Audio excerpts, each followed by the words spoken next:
Yang terjadi di kelas itu pembelajaran literasi membaca dan literasi dan numerasi, ya, sehingga kemudian mata pelajaran lain itu tidak akan mendapat perhatian.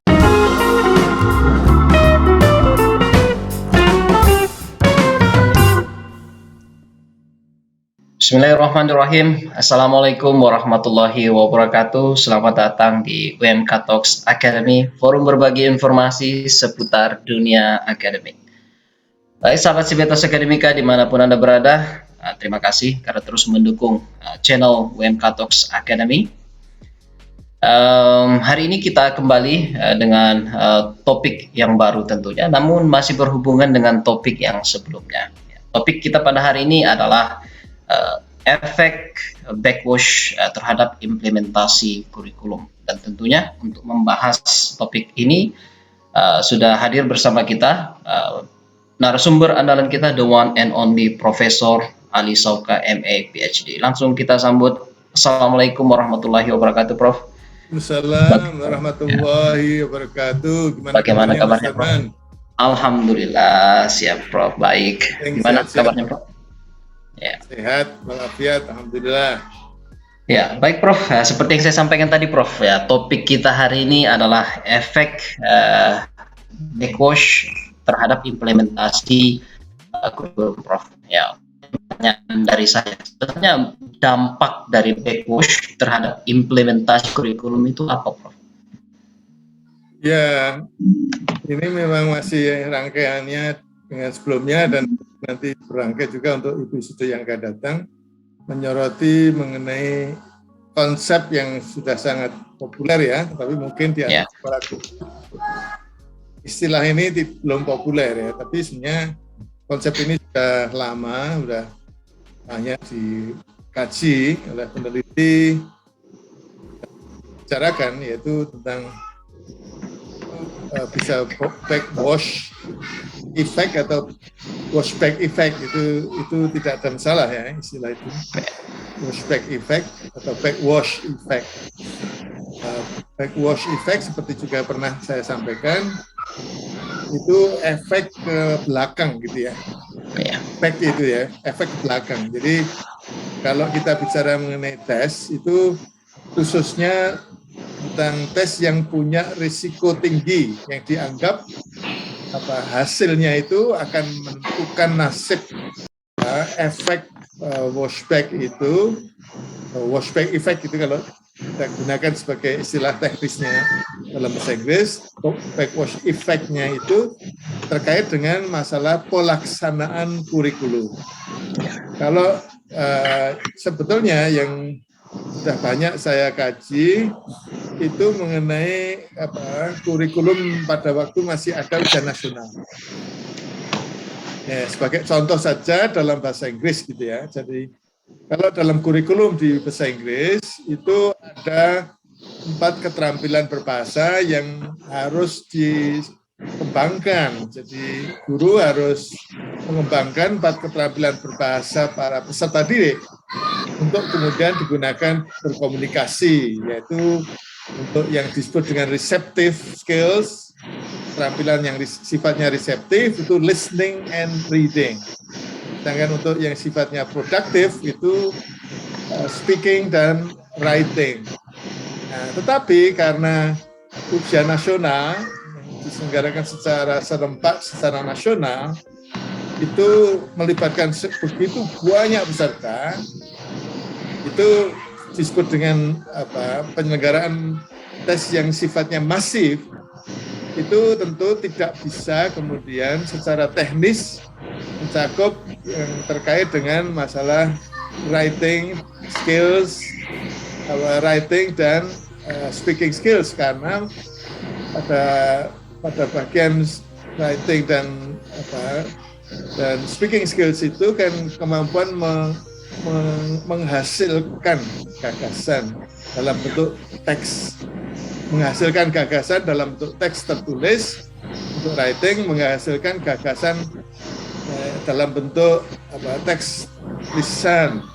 Nah, ini banyak kendala teknisnya, ya, banyaklah kendala teknisnya, sehingga yang bisa di cover itu hanya reading dan listening. Karena itu bisa menggunakan bentuk tes yang pilihan ganda misalnya, menghadirkan berbagai macam teks menggunakan jenis tes pilihan ganda, dan itu yang memang paling tepat untuk yang sifatnya itu keterampilan reseptif. Nah, kalau kemudian ini termasuk waktu itu masih menjadi penentu lulusan, waktu kemudian tidak menjadi penentu lulusan, itu dianggap juga menjadi penentu citra kelembagaan, satuan pendidikan, menjadi penentu citra pemerintah daerah, maka ini yang masih kemudian dianggap high stake test, sebagai tes yang cukup kritis ya, cukup tinggi risikonya. Nah, oleh karena itu yang kemudian terkait dengan masalah kurikulum itu dikhawatirkan, dan itu terjadi pada semester terakhir sebelum ujian nasional. Yang terjadi itu hanya bimbingan belajar, bimbingan belajar yang kemudian fokusnya hanya pada yang akan diujikan dalam ujian nasional, yang kemudian mengabaikan ya, tidak lagi kemudian mengcover keterampilan yang lain yang sifatnya produktif, yaitu writing dan speaking, karena itu tidak ada dalam ujian nasional, sehingga kemudian kurikulum itu terdampak secara negatif. Nah, ini yang disebut dengan negative effect gitu ya, washback effect yang negatif. Begitu Mas Darman. Iya. Berarti kalau di Indonesia sendiri, karena memang tidak semua skills itu tercover di dalam tes, berarti dampaknya cenderung ke negatif ya, Prof?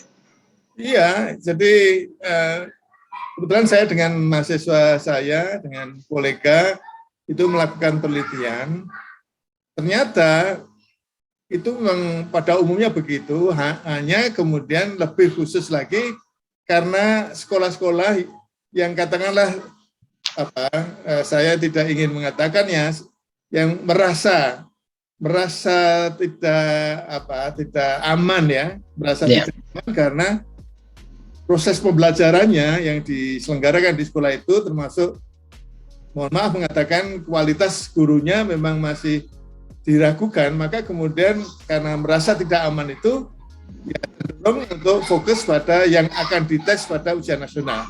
Tetapi Mas Darman, untuk sekolah-sekolah yang merasa nyaman, yang merasa pede, percaya diri, yang kemudian juga karena penyelenggaraan pembelajarannya itu dianggap bagus, merasa bagus, dan memang bagus, dan guru-gurunya juga memang profesional, merasa pede, itu tetap saja tidak terpengaruh dengan apa yang mau diteskan, karena mereka percaya bahwa dengan juga proses melibatkan para peserta didiknya itu dalam pengembangan keterampilan yang lebih produktif, yaitu writing dan speaking, mereka juga akan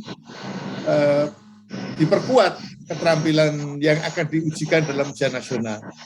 Jadi tetap saja mengajarkan apa yang seharusnya diajarkan sesuai dengan kurikulum.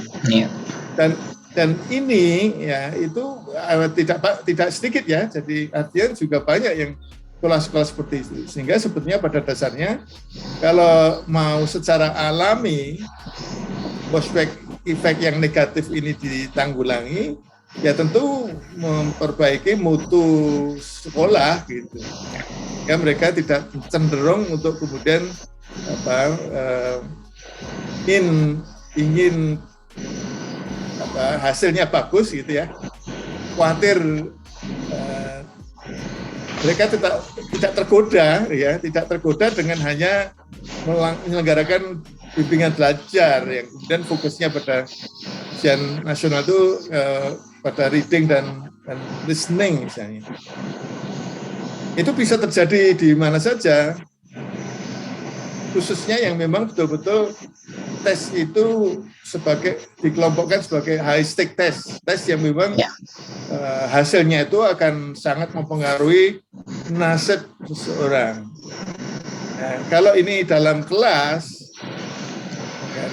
sebetulnya tidak ada masalah, karena pada dasarnya dalam kelas itu kan harusnya ada kesesuaian antara yang diajarkan dengan yang ada dalam kurikulum, karena kurikulum itu kan yang mengembangkan kan kelas itu sendiri, khususnya kalau ini dosen ya. Dan kemudian yang jadi kesesuaian antara kurikulum yang disiapkan dengan yang yang digunakan dalam proses belajar mengajar, dan itulah yang kemudian dimasukkan dalam butir-butir tes, katakanlah tes tengah semester, tes akhir semester begitu. Kalau ini tentu tidak ada yang kemudian washback effect itu. Ya, kalau kemudian itu juga dipertahankan, dan itu apalagi kalau kemudian frekuensi tesnya itu dibuat lebih banyak, maka mahasiswa itu juga akan memperoleh washback effect yang positif. Yaitu washback effect positif itu artinya mereka ya tidak belajarnya itu tidak hanya kebut semalam, tidak hanya menjelang malam-malam menjelang ujian tengah semester, malam-malam menjelang ujian akhir semester, tapi setiap malam, karena mereka pada dasarnya harus siap setiap saat itu ada unsur assessment di dalam proses belajar mengajar. Begitu Pak Darman, ya, ini kalau boleh saya teruskan, ini perlu diwaspadai untuk yang sekarang diselenggarakan secara nasional yang disebut dengan AKM, Assessment Kompetensi Minimal, yang menjadi bagian dari AN. AN itu adalah Assessment Nasional. Kalau AN kan tidak hanya berisi AKM saja, tetapi juga berisi survei karakter, survei lingkungan belajar. Tetapi khusus untuk AKM itu memang berupa tes yang bisa seperti ujian nasional dulu. Saya mengatakan seperti ujian nasional dulu yang diselenggarakan secara massal, secara nasional, dan bisa saja itu dianggap oleh stakeholders-nya, oleh peserta didiknya, oleh satuan pendidikannya, kepala sekolah, guru, oleh orang tuanya, dianggap punya high stake, ya, punya dampak yang bisa mempengaruhi nasib mereka. Nah, ini yang harus diklarifikasi. AKM tidak seperti itu.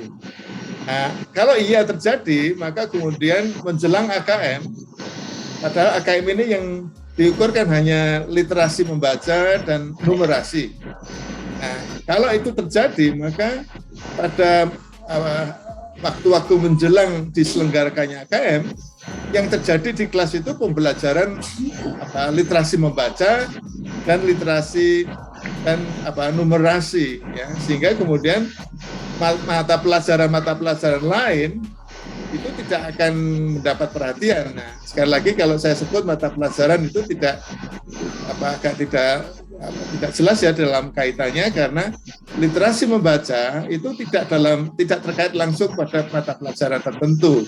Numerasi juga, walaupun sebetulnya kalau dilihat kaitannya itu lebih dekat kalau literasi membaca itu pada mata pelajaran bahasa Indonesia, kalau numerasi lebih dekat pada mata pelajaran berhitung atau mata pelajaran matematika. Ya, jadi oleh karena itu untuk AKM yang baru diselenggarakan mulai tahun 2021 ini harus diwaspadai agar jangan kemudian terjadilah washback effect yang negatif. Nah, sebetulnya kalau boleh saya ini mungkin bagian terakhir ya, boleh saya sebut bahwa pada dasarnya tujuan dari AKM beda dengan tujuan ujian nasional. Kalau ini dipahami betul, maka bisa saja AKM ini tidak akan menyebabkan adanya washback effect yang negatif. Kalau ujian nasional, itu yang diukur adalah capaian pembelajaran para peserta didik. Jadi memang nasib peserta didik itu ditentukan dengan melihat apakah mereka dianggap berhasil menguasai materi yang diajarkan atau tidak, yang seringkali disebut dengan assessment of learning gitu. Sedangkan AKM itu tidak, AKM ini tidak dirancang untuk mengukur capaian pembelajaran. Sehingga kemudian mereka dianggap berhasil atau tidak, bukan begitu. Jadi kalau AKM ini kan tujuannya, sifatnya kalau istilah yang lebih populer sebelumnya itu formative evaluation atau tes diagnostik, yang kalau dalam kaitannya dengan assessment itu biasa disebut dengan assessment for learning, yang tujuannya menghimpun masukan, balikan untuk kemudian hasilnya digunakan untuk memperbaiki proses belajar mengajar, bagaimana guru mengajar, dan juga bagaimana murid peserta didik itu belajar, sehingga sebetulnya sama sekali tidak akan terpengaruh pada nasib peserta didik yang kaitannya dengan bisa menguntungkan atau tidak menguntungkan. Ini mestinya harusnya menguntungkan karena akhirnya akan kemudian menjadi masukan untuk meningkatkan mutu proses belajar mengajar. Ya, kalau ini diklarifikasi, betul-betul ditanamkan, washback effect yang negatif tidak akan terjadi. Tapi itu saya khawatir kalau banyak stakeholders ya, pemangku kepentingan pendidikan itu tidak paham ini. Yang penting adalah sebetulnya, oleh karena itu yang penting adalah adanya sosialisasi mengenai fungsi AKM itu, jangan sampai kemudian masih dianggap sebagai high stake test, jangan sampai dianggap sebagai tes yang sangat mempengaruhi nasib stakeholders khususnya peserta didik. Begitu Mas Darman. Baik Prof, sebelum kita akhiri mungkin Prof topik kita hari ini, saya mau sedikit kembali ke belakang tadi Prof, tentang washback yang negatif tadi. Itu kan ada sekolah atau ada guru yang memang hanya mengajar apa yang keluar di ujian nasional Prof. Itu kan berarti ujian nasional itu dijadikan patokan pengajaran Prof, atau mungkin bahasa lain ujian nasional itu adalah kurikulumnya. Nah, ya, apakah yang semacam ini itu sebenarnya memang diperbolehkan atau sebenarnya itu ilegal, Prof? Ya, itu sebenarnya istilahnya teach to the test. Ya. Kalau teach to the test, kalau tesnya itu tidak mencakup semua bagian yang ada dalam kurikulum, itu tidak boleh. Jadi kalau tesnya itu hanya sebagian dari kurikulum, tidak boleh. Itu kan sesuai dengan yang diteskan. Mengajarkan sesuai dengan yang ada dalam kurikulum itu sebetulnya menyiapkan tes yang tes itu dikembangkan sesuai dengan kurikulum. Ya. Begitu, baik Prof, terima kasih atas jawabannya Prof. Waktu kita juga sudah selesai Prof. Saya kira banyak hal yang kita pelajari hari ini. Baik sahabat Sivitas Akademika dimanapun Anda berada, sekian dulu episode kali ini pembahasan kita tentang dampak dari backwash terhadap implementasi kurikulum. Tetap bersama kami untuk episode-episode selanjutnya ya, untuk sebagai menutup, saya Sudarman SPD MED pamit undur diri, sampai ketemu pada UMK Talks Academy episode selanjutnya. Ingat, UMK Talks Academy, forumnya orang cerdik. Assalamualaikum warahmatullahi wabarakatuh. Sampai jumpa. Assalamualaikum warahmatullahi wabarakatuh.